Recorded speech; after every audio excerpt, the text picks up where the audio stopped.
In this episode of the Short Lets and Serviced Accommodation series, I'm going to talk to you about how you can list your properties for maximum exposure, increased bookings and higher average daily rates. Because at the end of the day, it's all just to do with marketing. And if you're not marketing your business properly, you're going to fall into the mainstream. You're not going to get as many clicks. You're not going to get as many views. And ultimately, you're not going to get as many bookings.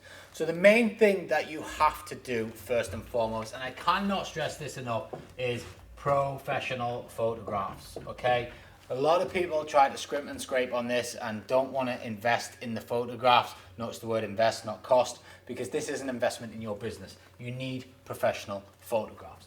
What you then do with those photographs is the key. Okay, so you want to make your listings stand out from the normal. So how can you do that? Obviously depends on the channels that you're operating on. Some channels allow logos on, some don't. Some channels allow collages, some don't. You need to find out what works and what doesn't work for each channel.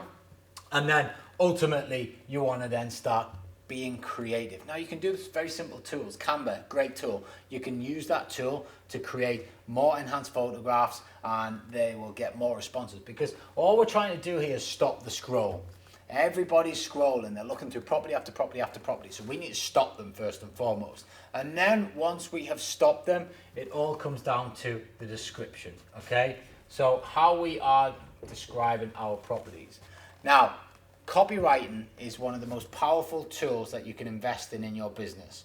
If you can get a good copywriter to write good copy for you that engages an audience, you will increase your profitability. Okay, so descriptions. What do we want in the descriptions, and what do I see all the time that's bad? All the time, 2-bed property with a shop next door, blah blah blah. Okay, they already know it's a 2-bed property. It says on the listing it's a 2-bed property. So why are we rehashing that information? The main thing that you want to be doing with your descriptions is selling an experience. Far too many people get into the mindset that people are coming to stay in your property. They're not. They're not coming to stay in your property. Okay, they're not specifically coming to the area just to stay in your property. Okay, they're coming to experience something and they're going to use your property as a hub.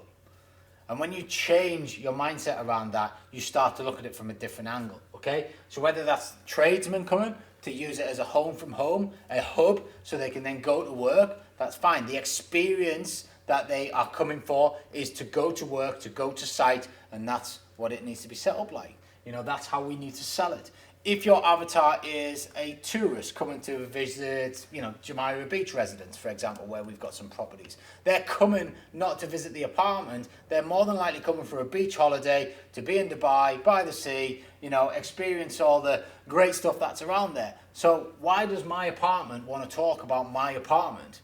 Okay, the details are going to be in the listing already about whether it's got a washing machine, an ironing board, how many bedrooms, all that sort of stuff. What I want to sell is the experience. So what can that guest experience by staying in the property? The fact that they've got, a 100-meter walk to get to the beach. They've got probably a mile's worth of beach full of restaurants and shops. They've got kids' play parks down there. They've got one of the biggest Ferris wheels in the world. They've got an abundance of luxury cars driving by, which you can oogle over. Whatever, it doesn't matter. We're selling an experience. We're telling them what's around. We're gonna entice them to want to book because of what they can vision in their mind as what it'll be like to stay there. Not, I've got a 2-bed property with a sofa bed that's got a couple of plants in the corner and it's got a really nice kitchen.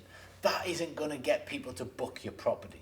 So start thinking about how you can put the two together, how you stand out first and foremost to stop the scroll, and then how you can get that experience message delivered to the guest so that they ultimately book with you. The next factor, and this is one of the biggest things that you will need to conquer if you want a long-term business in this game, is trust. Okay? So many guests are skeptical of coming off the booking sites.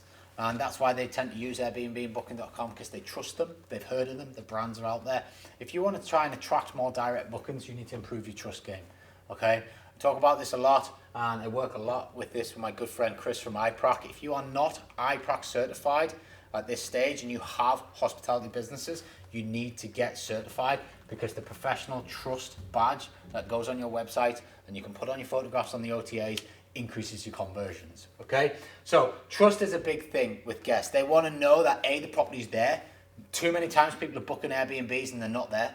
You know, their money's wasted. They want to know that their money's protected. You can do that through iProc. iProc guarantee the money, and it gives the guest confidence to book with you. And they want to know that you're a good company. They want to know there's a person, a personality behind the company. There's a team behind the company to support them. So get that message of trust out there. Talk about that as well as your experience. Talk about why they can trust you and why they should book with you and how they can be safe by booking with you. And you will see your conversions going up. Okay, there's so many more things that we can cover, but in the main, that's how you can improve your listings with a quick fix. And as we go through the series, we'll entice you into more things, and we'll teach you some more things as well about improving your listings. In the next video, I'm going to show you why you can't actually rely on the likes of Airbnb and Booking.com to scale your short lets and serviced accommodation business, and what you can do instead. So make sure you've hit that bell notification and you're subscribed to the channel so that you get notified when we launch that video.